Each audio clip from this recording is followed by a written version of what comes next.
Hey guys, oftentimes I hear people say that they want to scale. And so in scaling, that means that we have to step outside of our comfort zone and do things that we probably are a little uncomfortable with doing. Recently, after completing my 2024 budget, I decided that I needed to hire some individuals. But before I took the step to say, let me hire, I had to look at the budget and see what we could comfortably afford to bring into the organization. I'm always of the mindset that if I'm bringing in individuals into the organization, they need to do the work to cover their salary. So I recently decided that I needed an online content creator. I needed to bring in a social media manager, but not just a social media manager.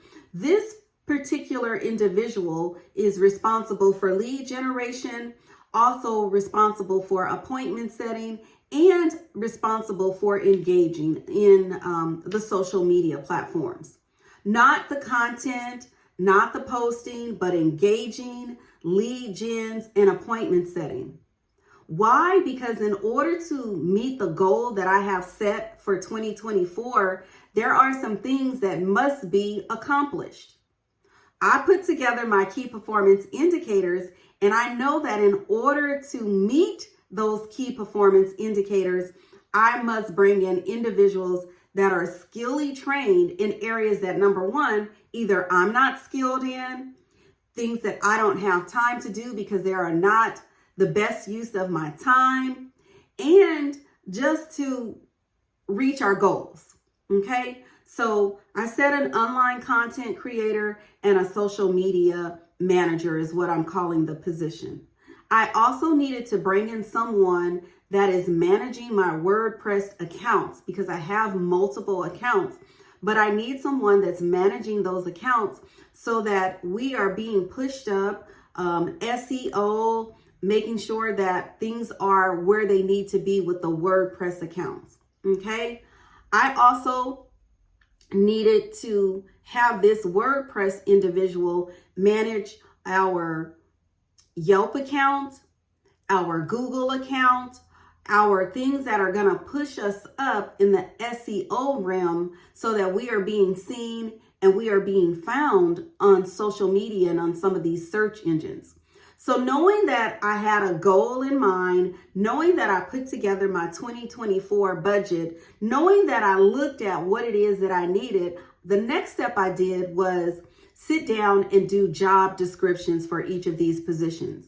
I was very clear, very succinct, very detailed about what I needed in order for us to hit the goals that I have set, the revenue goal, as well as our key performance indicators. One thing that I do know for sure is if we don't monitor and manage our expectations, then we are not going to hit the target or hit the goal every time. So I was very detailed in making sure that those job descriptions that I wrote up were very, very detailed.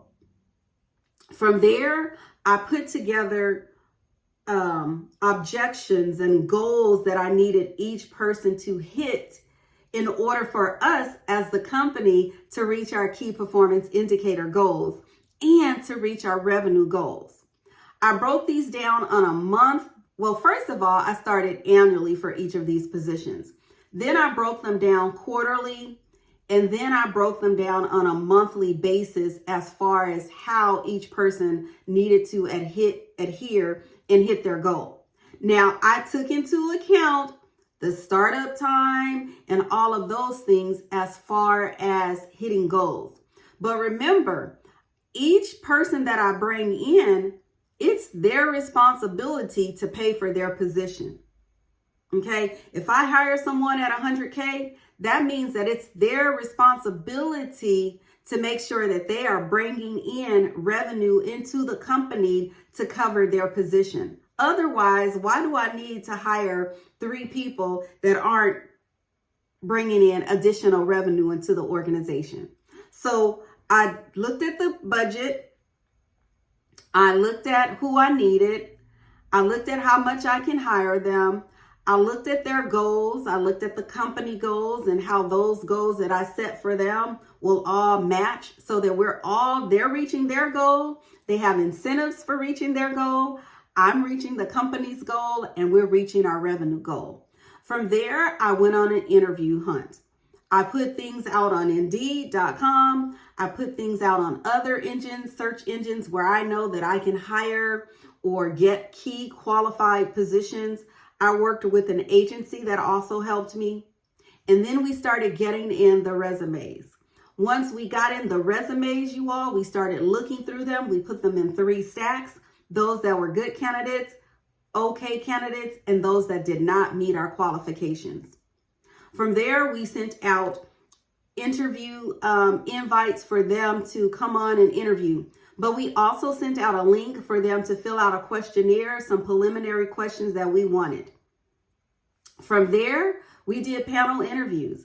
I love panel interviews, and I let the candidates know that it's a panel interview because it's just not me that's doing the interview. It's the recruiting agency that was helping as well as myself, and we had a third party that was doing the interview so that when we finished, we came together and we did a yes or no type of check off if this was a good candidate or not. We took them through a second interview with just me. And from there, I made a decision as to whether or not they were good enough to come on with the company based on the panel interview as well as the second interview with myself. So what I'm saying is that it is a process that you have to go through when you are interviewing candidates. All right. Remember this here. Be slow to bring on and quick to let go. Slow to hire and quick to fire. Because if you rush into the process of bringing on new candidates into your organization, then you will find that there's turnover in your organization. That's a waste of time and a waste of money. All right. After you hire these individuals, you want to send out an offer letter. You want to make sure that you do a full background check on them. I do a background check on everybody that I bring into the organization. I do reference checks. I check 3 references to ensure that these are the right candidates. If I get a bad reference, then they're not coming into the organization. It only takes 1 bad reference for me to say no. And I also go with my gut. I go with my gut reaction on a lot of these things that I'm doing as well. But I also have a criteria, and I also have standard operating procedures that I follow as well.